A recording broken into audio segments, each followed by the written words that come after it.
Lucas capítulo 2, versículos del 8 al 14. Vamos a leer del 8 al 14, pero solamente nos vamos a estar enfocando en el versículo 14. Dice la palabra del Señor.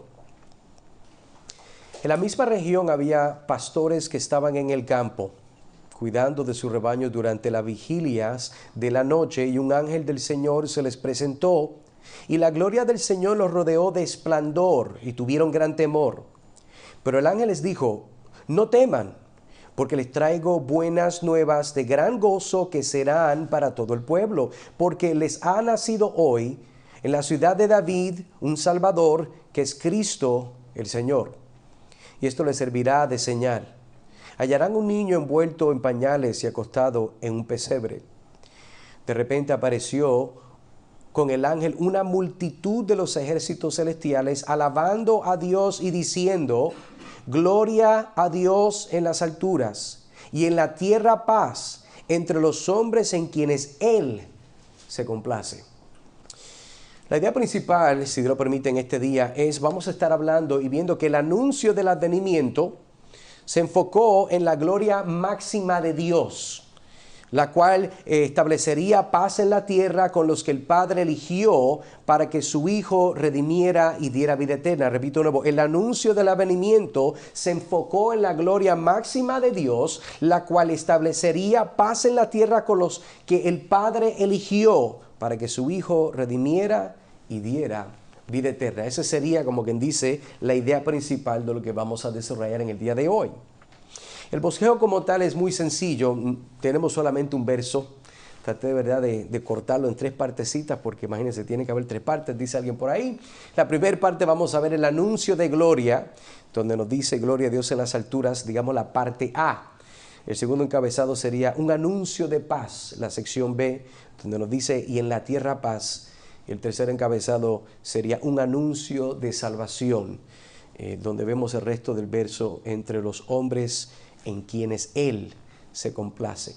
Entonces, con su Biblia abierta comenzamos y vemos entonces cuando esta idea de un anuncio de gloria, quiero que entienda que si vemos este verso de una forma sencilla, la gloria no solamente es de Dios, sino que se le atribuye solamente a Dios gloria. Entendemos que la gloria es de Dios. Entendemos de que la gloria de Dios es revelada en quién es Dios. Pero vemos en este verso, si lo nota conmigo, dice gloria a Dios en las alturas. Rápidamente observamos en el escenario quiénes son los participantes. Tenemos un grupo de pastores que están sirviendo, tenemos de momento un ángel que se aparece, después aparece otro ángel y de momento ese ángel con escuadrones de ángeles y comienzan a hablar esto que vamos a estudiar. Ahora, si usted tiene su Biblia conmigo, y debería tenerla porque es el día del Señor y venimos aquí a estudiar la Biblia, mire conmigo su Biblia, el verso. Podemos hacer unas preguntas, observaciones que creo que es bueno tener la práctica de ver la palabra y tratar de entenderla, procesarla. Y una de las preguntas que pudiéramos hacer para alguien que tal vez nunca ha visto la Biblia es: ¿qué significa gloria? Porque dice ahí, gloria a Dios en las alturas. Ahora, todo el mundo puede asumir lo que es la gloria, pero en realidad, si usted nunca ha leído este verso, nunca ha tocado una Biblia, es una buena pregunta decir, ¿qué es gloria? Otra pregunta que podemos hacer es, ¿por qué la gloria está en las alturas? ¿Qué tiene que ver la idea de las alturas con la gloria? ¿Por qué los ángeles se expresaron de esta forma? ¿Por qué es que los ángeles sintieron la necesidad de poder compartir esta idea, esta proclamación de esta forma? Y tal vez una última pudiera decir, ¿qué tiene que ver esto con los pastores? Y en este caso con nosotros hoy, porque esa fue la audiencia de los ángeles, fueron estos pastores, pero no solamente entendemos que es para ellos, sino que entendemos que tiene un significado para nosotros hoy.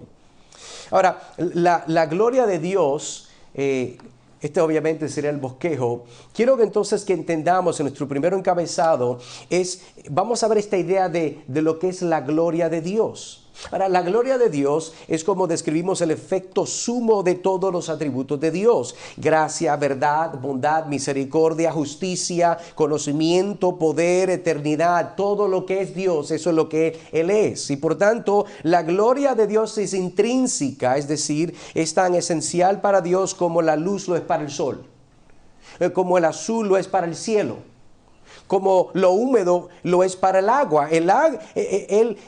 Él no se hace, cuando hablamos del sol, el sol no se hace luz, el sol es luz. Entonces, no se hace el cielo que sea azul, sino que el cielo es azul. Usted no hace que el agua sea húmeda, sino que ya viene de esa forma. En cambio, al hombre se le concede la gloria. Hay una diferencia. Si coges a un rey, le quitas todos sus ropajes, coronas y le das un solo, como quien dice, un trapo de que se ponga algo y lo dejas en la calle unas semanas, cuando lo pongas al lado de un mendigo nunca sabrás cuál es cuál. Eso fue una de las razones por la cual cuando el Señor Jesucristo llegó y fue encarnado, las personas no sabrían quién Él es a menos que hiciera un milagro, a menos que Él comenzara a hablar, porque cuando Él hablaba, como Él era la vida encarnada, todo el conocimiento, había un impacto cuando Jesús hablaba, pero aparte de eso, la Biblia dice que Él se veía como cualquier otro hombre. Entonces, porque no hay gloria intrínseca en un hombre, la única gloria que tiene un rey es cuando le das una corona y un manto y lo sientas en su trono, no tiene gloria intrínseca. Ningún hombre tiene eso.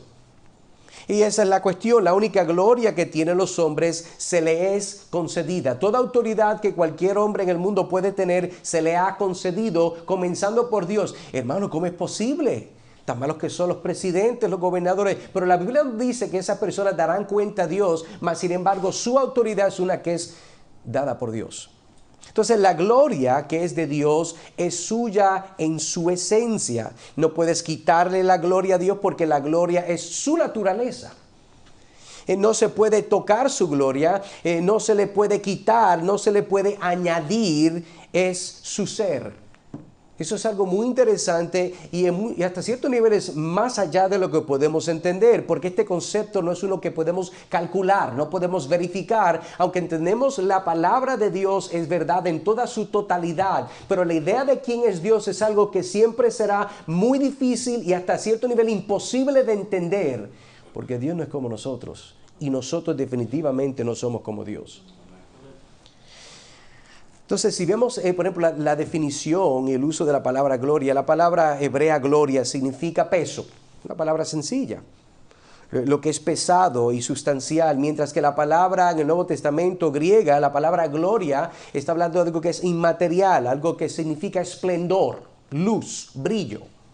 Y a pesar de las diferentes connotaciones de esta palabra, ambas se asocian con una luz radiante. Por eso es que Lucas describe aquí el destello de luz en la conversación. Si usted fuera a ver Hechos capítulo 26, versículo 13, esa conversión de Pablo decía de que hubo un destello de luz. Porque hubo una gloria de Dios que desapareció mientras él vino y confrontó a Pablo. Pero si vamos a ver este aspecto de la gloria, creo que es importante por encimita entender entonces qué es gloria, pero qué es gloria en el Antiguo Testamento, qué es gloria en el Nuevo Testamento, y vamos a ver unos aspectos para mejor anclar este concepto de lo que es gloria. Entonces, si vemos aspectos de la gloria de Dios en el Antiguo Testamento volvemos a esta idea de gloria, puede referirse a revelación que Dios hace de sí mismo a las personas. Y esto incluye, y no es limitado totalmente, a su presencia general en el mundo. Por ejemplo, el profeta Isaías, capítulo 6, versículo 3, dice, y en uno al otro daba voces diciendo, Santo, Santo, Santo, es el Señor de los ejércitos, llena está toda la tierra de su gloria. Eso es lo que el profeta Isaías nos muestra cuando vemos esa presencia general de Dios. También vemos en la idea de su presencia en el tabernáculo donde Él estaba tomando lugar. Éxodo 25 del 8 al 9 dice que me hagan un santuario, está hablando el Señor, para que yo habite entre ellos. Conforme a todo lo que voy a mostrar, conforme al diseño del tabernáculo y el diseño de todo su mobiliario, así ustedes lo harán. Vemos que la gloria de Dios habitaba en este mueble que Dios mandó a construir. Vemos también el aspecto de la presencia de Dios en las teofanías o apariciones visibles. Éxodo 16:10 nos dice, mientras Aarón hablaba, toda la congregación de los israelitas miraron hacia el desierto y vieron que la gloria de Dios se apareció en una nube. Entonces vemos que esta idea de la gloria de Dios se manifiesta de una forma particular en el Antiguo Testamento. Esa es la forma que la gente pudo entender que el Señor estaba presente. Si Dios no hace eso, entonces ¿cómo sabemos que Dios está presente? Porque Dios es espíritu. Pero entonces pasamos al Antiguo al Nuevo y algunos aspectos del Nuevo Testamento, fuera de las Escrituras, este término gloria significa en algunos casos una opinión o un honor, un uso neotestamentario. También introdujo otros significados como el que Lucas está usando, que es resplandor, que se asociaba con el concepto del Antiguo Testamento cuando el Señor se hacía visible en estas manifestaciones. Por ejemplo, Romanos 11:36 nos habla de la gloria de Dios y dice, porque de Él, por Él y para Él son todas las cosas, a Él sea la gloria para siempre. Amén. Vamos entonces de la gloria de Dios. Podemos hablar de la gloria de Cristo. Hebreos capítulo 1, versículo 3.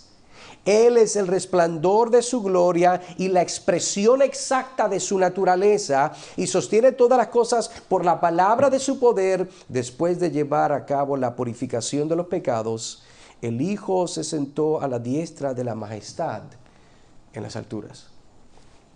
Vemos una expresión de gloria. Ahora, haciendo la conexión de lo que vemos en el Antiguo Testamento de gloria, Nuevo Testamento, volvamos al texto. Yo creo que el texto es claro porque comienza estos ángeles diciendo gloria a Dios en las alturas. Y este anuncio angelical, quiero que entienda algo, no fue declamado, sino cantado. Nosotros le estamos leyendo ahí, no hay música, no hay botoncito para darle play, ¿verdad? Que le vayan a cantar. Pero la idea es que esto fue algo no fue declamado, fue cantado.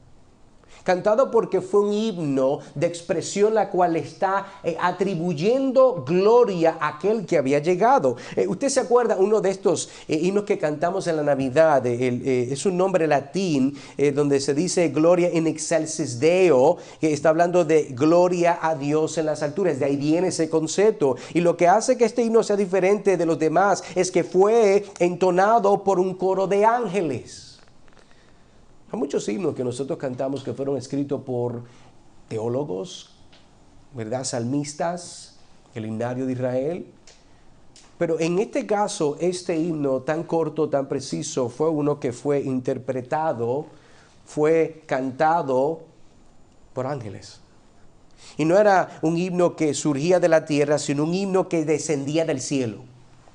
Esto no fue que alguien se lo enseñó a los ángeles. Bueno, muchachos, una vez desde arriba, 1, 2. No, esto fue algo que el cielo comenzó a derramar sobre la tierra, celebrando la llegada, el anuncio de aquel que iba a venir.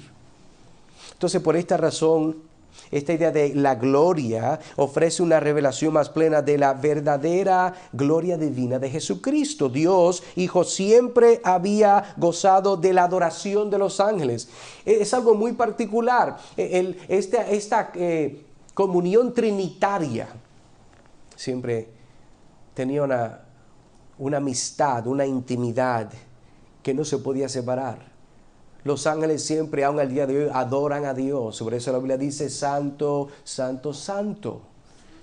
Es el atributo por la cual vemos lo más particular de Dios. La idea de que Él es separado, que Él no es como nosotros. Decía un hermano una vez que usted tiene más en común con un ángel y una cucaracha que con Dios. Porque por lo menos estos dos fueron creados. Dios nunca fue creado, Dios sencillamente es. Él es lo que sostiene todas las cosas.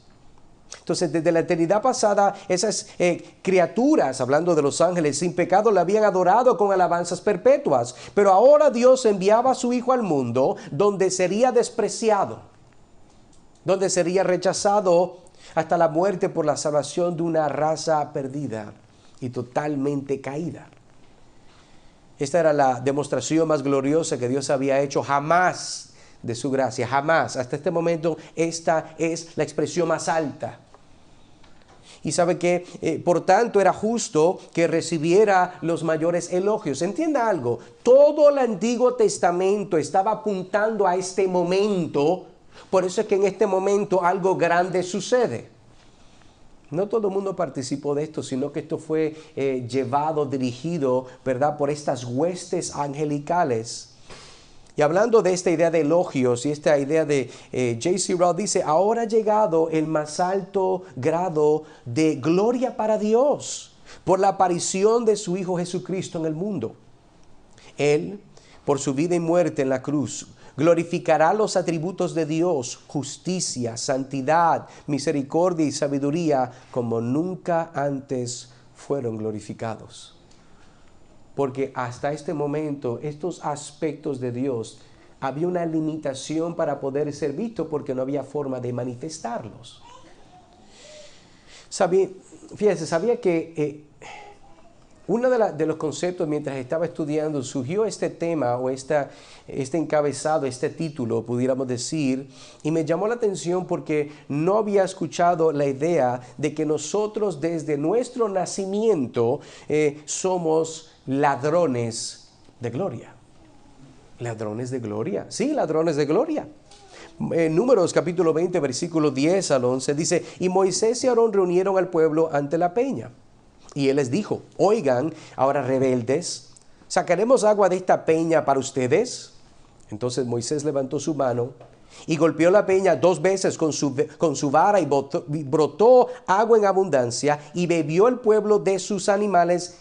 Y el Señor dijo a Moisés y Aarón: porque ustedes no me creyeron a fin de tratarme como santo ante los ojos de los israelitas, por tanto no conducirán a este pueblo a la tierra que les he dado. La forma más clara de mostrar nuestro deseo de robarle la gloria a Dios es cuando no encontramos gozo en la santidad y la simpleza de su palabra. Eso es lo que pudiéramos decir. La razón por la cual nosotros podemos ver de que tenemos intrínsecamente desde nuestro nacimiento, desde la forma que usted fue, como decía el salmista, fui tejido en el vientre de mi madre en pecado. Esa pecaminosidad se revela cuando nosotros nacemos porque tenemos una rebeldía automáticamente programada que se desata con cualquier persona. Y la forma más clara de mostrar nuestro deseo, como decía, de robarle la gloria a Dios es cuando nosotros tenemos problemas en someternos a su palabra. Romanos 3:23 es un verso muy común y lo recordamos. Y dice: por cuanto todos pecaron, no alcanzan la gloria de Dios. Todos pecaron. Todos blasfemiaron, todos se rebelaron en contra de Dios. Todos. Pero la pregunta es, amigo, amiga, esposo, esposa, joven, niña, niño, ¿eres ladrón de la gloria de Dios? Hago la pregunta porque creo que es apropiada si estamos hablando de gloria. Los ángeles están dando gloria a Dios, pero parte de la idea de la palabra de Dios es de confrontarnos con lo que Dios nos llama a ser más como Cristo. Y esto es una muy buena pregunta de cómo es que nosotros tal vez estamos ejerciendo, robándole la gloria a Dios. Que dicho sea de paso, es un juego de palabras porque nadie le puede robar la gloria a Dios. Pero hago la pregunta, ¿tienes la tendencia, hermano, hermana, joven, de idolatrar tu trabajo? Por eso le pones por encima el trabajo, el tiempo más que tu vida espiritual. Hay que hacernos la pregunta, porque el yo robarle a Dios algo que Él se merece, me constituiría, ¿verdad?, esa clasificación de ladrones de la gloria de Dios. Muestra rebeldía a la palabra de Dios cuando no estás controlando tu tiempo y lo malgastas en cosas que tu conciencia sabe que no son de agrado a Dios. Eso cuenta también. Algo tan sencillo como el control de nuestro tiempo es importante delante de Dios. La Biblia nos dice que Dios nos va a llamar a cuenta de cómo nosotros no solamente usamos nuestro tiempo, sino de cada palabra vana que salió de nuestra boca. Marido, ¿has heredado el temperamento de Moisés? Y pecas con tu enojo porque no salen las cosas como quieres en la casa, en el trabajo, en tu matrimonio, con tus hijos. Eso es una forma de robarle gloria a Dios. De no ser dirigidos, si estamos en Cristo, de no ser dirigidos por el Espíritu Santo. Joven, estás robándole gloria a Dios cuando entregas tus ojos a las perversiones sexuales e inmorales de este mundo. ¿O estás guardando tu corazón en santidad y obediencia a Dios? Si no estás en Cristo, definitivamente la respuesta es no. Pero si estás en Cristo, deberías guardarte para el Señor. Eso le trae gloria a Él. El hacer lo opuesto sería robarle la gloria a Él. Nosotros no podemos decir, hermanos, que amamos a Dios si no hacemos la voluntad de Dios. Juan nos decía claramente en su Biblia, Juan capítulo 6, versículo 29, dice, Jesús le respondió Esta es la obra de Dios. Que crean en el que Él ha enviado. Que crean en Él que Él ha enviado. Cristo decía la forma que las personas pueden ver la obra de Dios es ¿por qué? Porque ellos van a creer que Él me ha enviado. Pero ¿cómo puedo creer en aquel que el Padre ha enviado si vivo como si Él nunca hubiera llegado? Ese es el problema. Y no solamente en esta temporada de celebraciones, que la gente, ¿verdad?, llega a afanarse, caen en una atadura comercializada donde yo tengo que hacer esto, yo tengo que hacer lo otro. Es que, muchachos, recuerda que está tu abuelo, tu tío, tu sobrino, que aquel que viene por aquí, que aquel que viene de... Y no digo que por lo menos, aunque sea una galletita, hay que darle. Mire, usted está... gloria a Dios por eso, no hay problema. Gracias por pensar. Yo quisiera que usted buscara ese mismo afán en su crecimiento espiritual, en su lectura bíblica, en su tiempo de comunión con el Señor. Porque para complacer a otras personas que debemos con amor complacer, eso es bueno, pero qué tristeza que solamente en estos tiempos y en momentos especiales nos preocupamos más de la gente que de Dios y su gloria. El deseo de Dios es, hermanos, que nosotros, como los pastores, los pastorcillos que estos ángeles estaban mencionando, que recibieron esta primera parte, ¿verdad?, de esta noticia, nosotros también la recibamos con gozo y con humildad, entendiendo que el que nació en Belén sería conocido por algunos nombres. Por ejemplo, 1 de Timoteo 4:10, él sería conocido como el Salvador. Job 19:25 sería conocido como el Redentor. Juan 6:35, Jesús sería el pan de vida. Juan 21:7, él sería conocido como el Señor, el Curios, el dueño.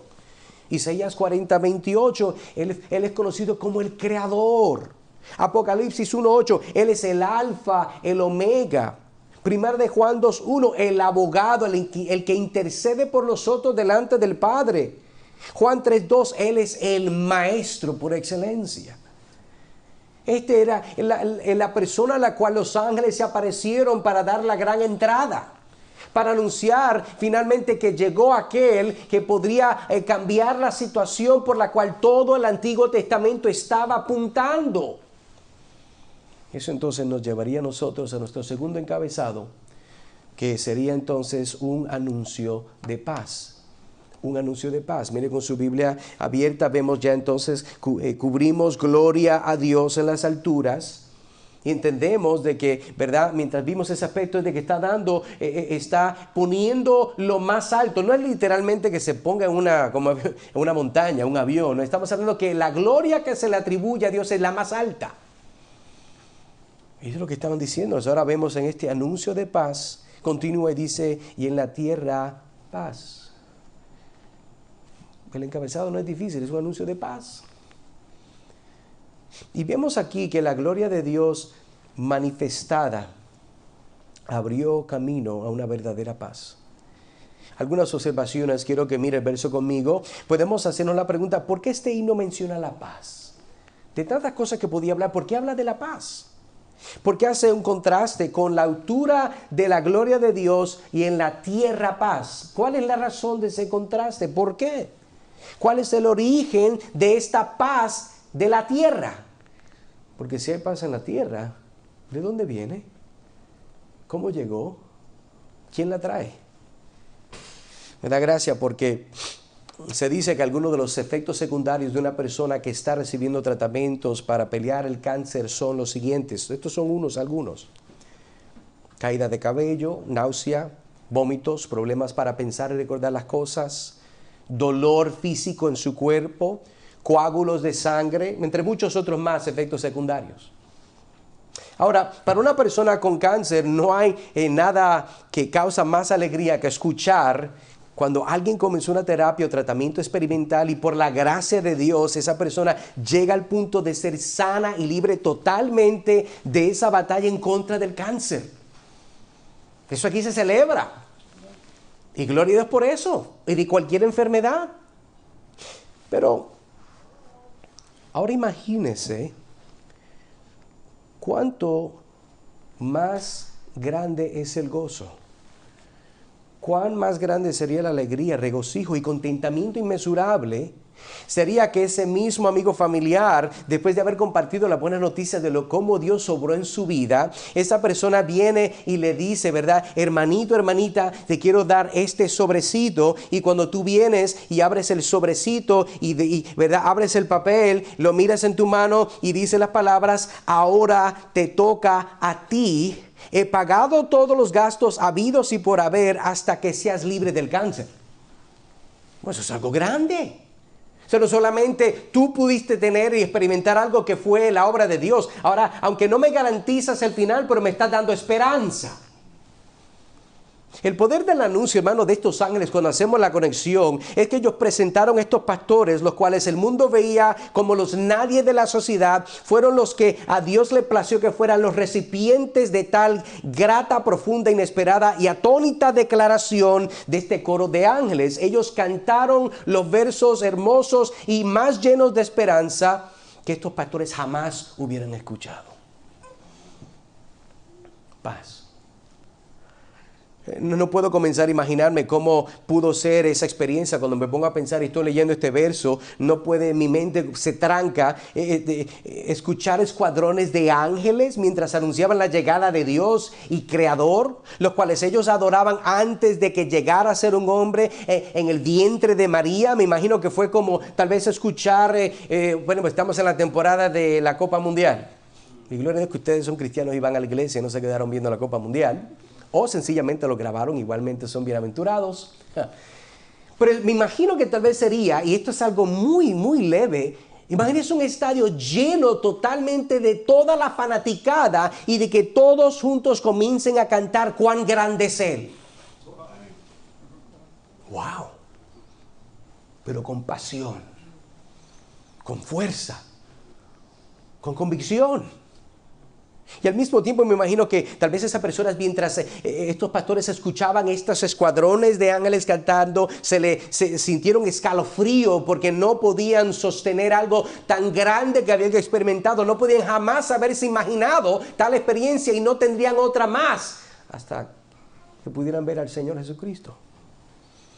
Puede ser que para muchos de estos pastorcillos esta sería la primera vez que alguien les daría no solamente buenas noticias, sino que les darían con elegancia, con potestad, en una total armonía angelical y con denuedo, con notas y tonos que jamás hubieran escuchado. Es por lo que estos ángeles de esta forma pronunciaron una bendición. Ellos estaban anunciando que la venida de Cristo no era solo para la gloria de Dios, sino para el bien de la humanidad. Por eso estos ángeles, después de dar gloria a Dios en las alturas, proclamaron la paz en la tierra. Qué contraste, ¿verdad?, con el tipo de paz que ofrecían los romanos durante este tiempo.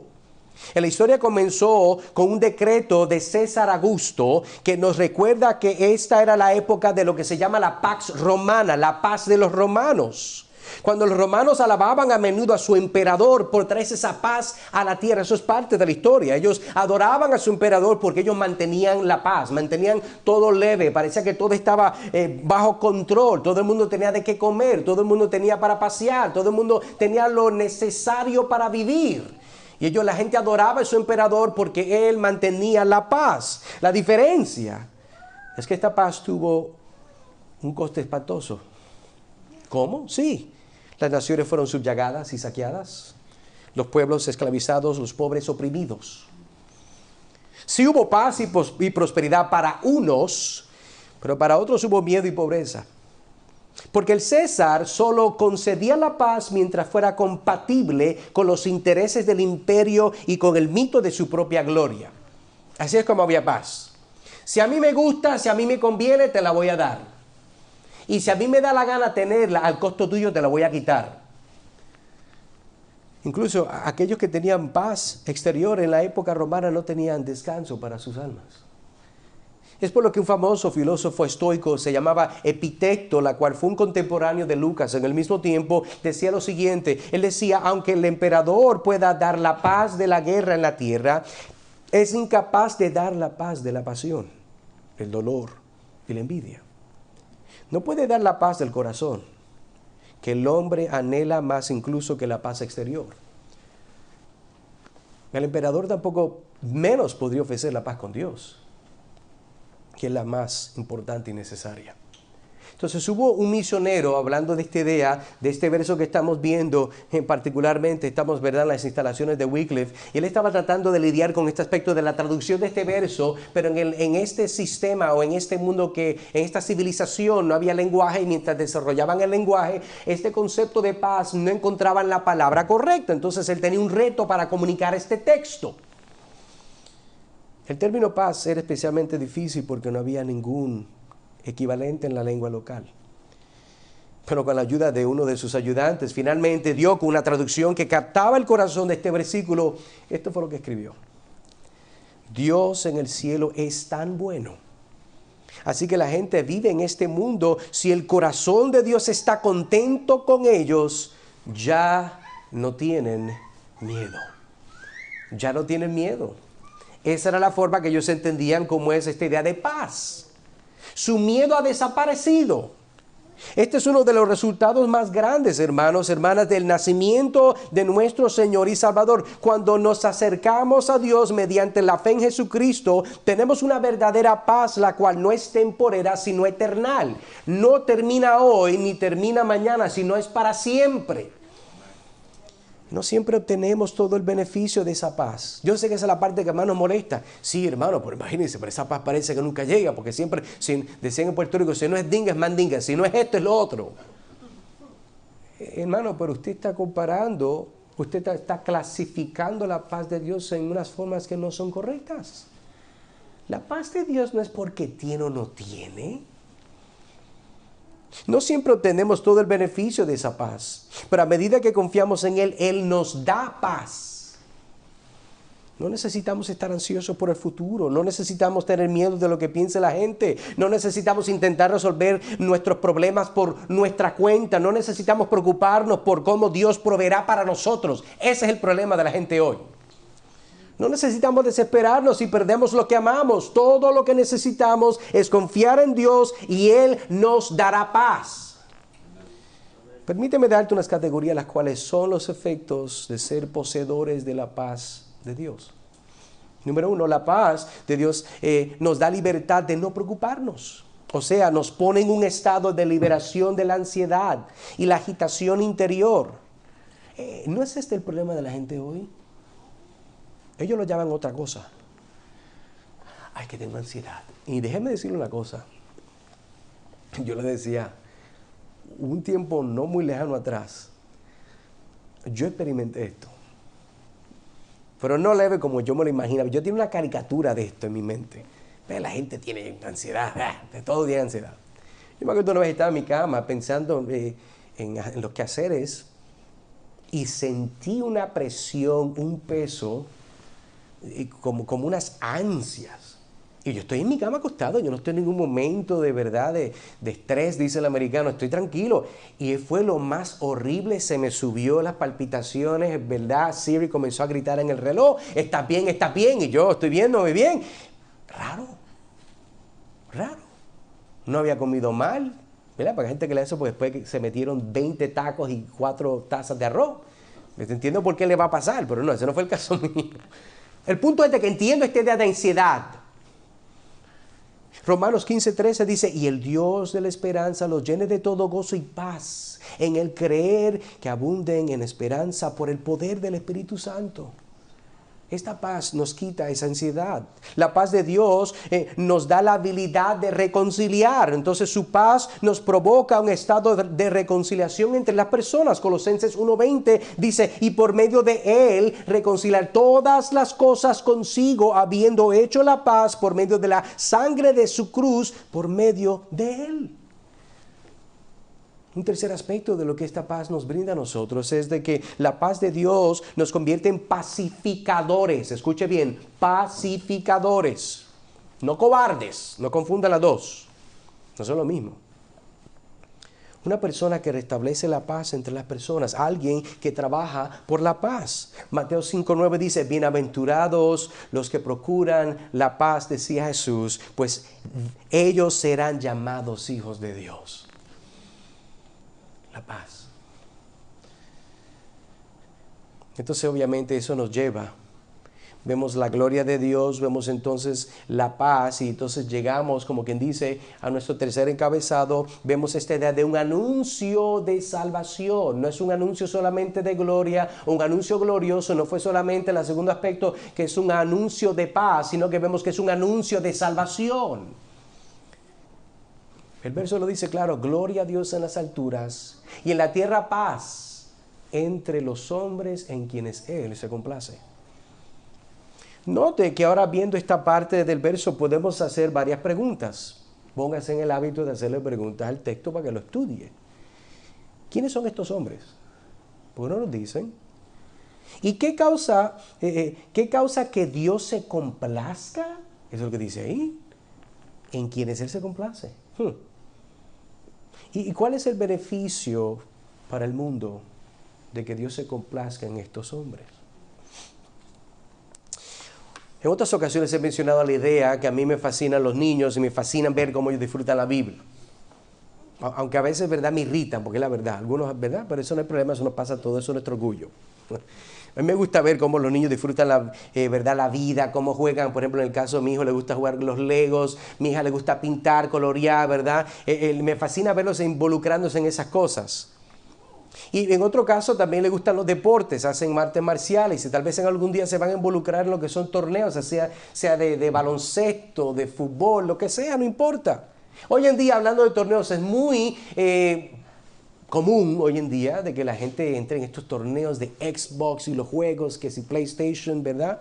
Y si digamos que algún día mi hijo Timoteo llega a ser parte de uno de estos equipos donde 6 o 8 hombres juegan juntos y ganan un trofeo, un campeonato y son designados los mejores de cual sea juego. Yo como padre igualmente estaría más contento de ver cómo él tomó parte de la ganancia de este equipo. Ahora, por más que pueden caerme bien los otros miembros del equipo, por más que sean respetuosos, bondadosos, bien educados, el único reto sería de que jamás ellos tendrán mi atención, disposición y menos mi amor, como el que yo lo di a mi hijo o mía. ¿Pero por qué? ¿Porque soy injusto? ¿Porque soy parcial con los otros? Y la respuesta es sí. Yo diría que sí soy injusto y soy parcial porque ellos no son mis hijos. Entonces, mi hijo y mi hija, yo estoy dispuesto con ellos ¿a qué? A dar mi vida, a intercambiarla por ellos, si es necesario. Esto significa cuidar de su salud, llevarlos al doctor anualmente para asegurarnos que se están desarrollando bien, que no están, ¿verdad?, creciendo a normalidad, le está saliendo, ¿verdad?, un hueso raro. Usted sabe las cosas que pasan, usted escucha las noticias. Que su desarrollo hacia ser adultos debe de ser como debe de ser. Por mis hijos estoy también dispuesto, si es necesario, a poner mi vida, a intercambiarla, si ellos están en peligro, si nos encontramos tal vez en una situación donde una persona quiere hacerle daño a uno de mis hijos, sin pensarlo, yo intercambio la mía por ellos. ¿Eso es lo correcto? ¿Por qué? Porque los amamos, porque son nuestros hijos. Y si es necesario, tomaría una bala por ellos. Ahora, le recuerdo con amor que aunque amo a los hijos suyos y espero ser de gran bendición para ellos en los años que Dios nos dé para influenciarlos con el Evangelio, jamás los voy a amar como los míos. No los voy a amar como los míos. Puede ser que parezca que los amo como los míos. Créame, no los amo como los míos. Porque no lo son. Sencillo. Entonces, quiero que nosotros entonces podamos entender y continuamos esta idea, ¿verdad?, de lo que estamos viendo con esa idea. Dios ama a los que son los suyos. Y aunque este mundo está lleno de la creación de Dios, pero Dios no ama a todos los hombres como los ama a los que son los suyos. Y la forma que Dios muestra su amor es en esta expresión que estos ángeles están cantando. Por eso que los ángeles están cantando. A coro estas palabras desean que toda la creación alabe a Dios, que se dan cuenta de que ese mismo Jesús, mediante el cumplimiento de la tarea que el Padre le encomendó, trae la paz. Juan 14:27 dice, Jesús, la paz les dejo, mi paz les doy. No se la doy a ustedes como el mundo la da. No se turbe su corazón, ni tengan miedo. Palabras de Cristo. Y note que esa paz, hay dos aspectos que pudiéramos fijar. Número uno, esa paz es la reconciliación entre Dios y el hombre. Y la segunda parte sería la serena seguridad del creyente de que tiene parte en esa reconciliación. Así que vemos que es la reconciliación entre Dios y el hombre y la seguridad del creyente de que tiene parte en esa reconciliación. Entonces Romanos 5:1, mire lo que nos está diciendo. Por tanto, habiendo sido justificados por la fe, tenemos paz para con Dios por medio de nuestro Señor Jesucristo. Vemos que la palabra de Dios, ella misma se afirma, nos está diciendo de que nosotros, si hemos sido justificados por la fe, nosotros también tenemos paz con Dios. Y eso es lo que el verso nos está diciendo. Ese es el enfoque del anuncio, del advenimiento. La razón por la cual los ángeles están adorando a Dios es porque aunque la salvación nunca sería una expuesta o dirigida hacia ellos, porque ellos no necesitan ser salvos, entienden la necesidad de que lo que pasó en Edén debe de ser arreglado, debe de ser recalibrado, debe de ser hecho nuevo. Y la única forma que el hombre puede ser reconciliado por Dios, el hombre puede ser rescatado por Dios, es que Dios mande a su Hijo. Por eso, gloria a Dios en las alturas. Y por primera vez, lo que nunca existió, en la tierra paz. Bueno, pero hermano Edgar, perdóneme, aquí no hay paz. Usted no ha visto las noticias, que si los árabes, que si los judíos, ¿verdad? No, pero vamos a seguir leyendo. Cuando más alaban sinceramente los hombres a Dios por la salvación que ha logrado y al mismo tiempo poseen también esta paz. ¿Qué exclamaron o gritaron los ángeles? Veimos el versículo 14. Usaron la palabra, esa palabra que están hablando ahí. Dice, hombres en quienes Él se complace. Esa palabra complace. Es importante entender el uso de esta palabra porque el uso correcto del mismo nos da la correcta interpretación de lo que dice el texto. Claro, esta versión creo que está correctamente interpretada, pero permítanme enseñarle de que hay algo aquí, que hay una tensión que debemos de ver. Porque si no usamos la palabra correcta, esto es una versión que pudiera ser gloria a Dios en las alturas y en la tierra paz, buena voluntad para con los hombres. Que es un rendimiento de ese verso, y ese es el más común. Pero note que está diciendo que es para con los hombres, está haciendo una expresión general, está haciendo una expresión universal. Otros, habiendo entendido lo que estamos hablando del uso correcto, ¿verdad?, de las palabras, adoptan lo que nosotros estamos viendo, que sería, como lo vemos así, gloria a Dios en las alturas y en la tierra paz entre los hombres de su buena voluntad. Esto es importante entenderlo, hermano. ¿Por qué? Bueno, porque ¿de quién es el beneplácito? ¿El de Dios? ¿Quién se está complaciendo en esto? Los hombres no tienen paz en la tierra porque son especiales. Los hombres no tienen paz en la tierra porque son buenos. No. Por eso vemos que el verso nos está diciendo que ahora hay paz en la tierra. Pero esta paz es una limitada a un grupo particular. No es para todo el mundo. Esta paz es solamente ¿para quién? Para aquellos hombres en quienes Él, pronombre masculino, hablando de Dios, se complace. Y por cuanto Dios se complace, estos ángeles están anunciando la llegada de aquel, la cual sería el medio para que Dios se pueda complacer en esos hombres particulares. Note de que claramente sabemos que es Dios el que está obviamente tomando el enfoque, quién es Él el que complace. Los ángeles no están gloriando en el nombre de sus méritos, ellos no están gloriándose en los méritos del hombre, por eso es que pues son de buena voluntad. No, el hombre no es de buena voluntad. Si no, prenda el noticiero hispano para que se entere rápido qué mal voluntad son, ¿verdad? El hombre. No. Mateo 11:26 dice, hablando de esta idea de voluntad, porque esto hay que entenderlo. Sí, Padre, porque así fue de tu agrado. Jesús siempre estaba buscando agradar a su Padre. Lucas 10:21. En aquella misma hora Jesús se regocijó mucho en el Espíritu Santo y dijo: Te alabo, Padre, Señor del cielo y de la tierra, porque ocultaste estas cosas a sabios e inteligentes y las revelaste a niños. Sí, Padre, porque así fue de tu agrado. Efesios 1 del 4 al 5 nos dice: porque Dios nos escogió en Cristo antes de la fundación del mundo, para que fuéramos santos y sin mancha delante de Él. En amor nos predestinó para adopción como hijos si mediante Jesucristo, conforme la buena intención de su voluntad.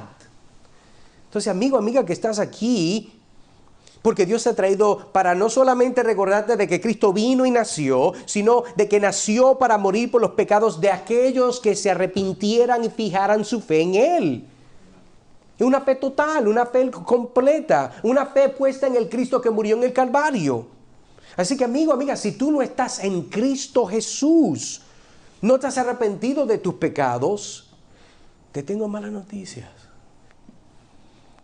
El anuncio del advenimiento, al mismo tiempo, es una declaración de tu juicio y castigo eterno en el infierno futuro. ¿Me explico?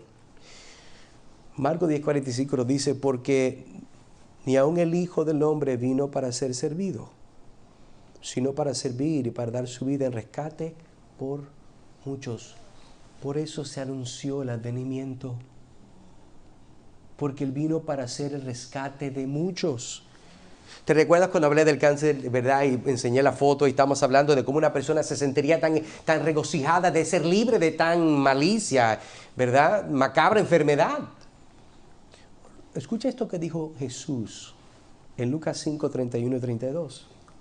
Jesús le respondió: los sanos no tienen necesidad de médicos, sino los que están enfermos. No he venido a llamar a justos, sino pecadores al arrepentimiento.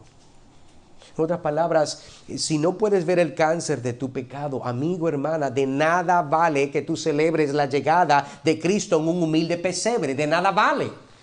El Rey soberano que nació no se quedó niño, sino que creció y se fortaleció, y la gracia de Dios estaba sobre él. Y ese niño se convirtió en un hombre a la edad de 33 años. Es cuando ¿qué? Cuando el enfoque, el odio y repulsión de todo un mundo que días antes lo celebraron como si fuera el Rey, lo querían, lo fueron a crucificar. Unos días antes lo celebraron: Hosana, el Rey de Reyes, y después lo iban a matar. Amigo, te quiero alertar: no hagas lo mismo. No celebres el nacimiento del hombre, que será el que castigará tu vida por una eternidad en el infierno. Tienes que arreglar cuentas con Dios. Tienes que ejercer y pedirle a Dios ejercer un arrepentimiento bíblico, una fe que solamente Dios da, que es una fe salvadora. Al contrario, corre a Cristo hoy, entrégale tu corazón, arrepiéntete de tus pecados y pon toda tu confianza en Él. Juan 3:16, el versículo que todo el mundo, si lo cortas, lo sangra. Porque de tal manera amó Dios al mundo, que dio a su Hijo unigénito, para que todo aquel que cree en Él no se pierda, sino que tenga vida eterna. Entonces, así nosotros podemos repasar lo que hemos visto. Cuando pensamos en este verso, quiero que entienda de que este verso de Lucas 2:14 nos da un anuncio de gloria, un anuncio de paz. Pero esa paz solamente llega a ser porque es un anuncio de salvación.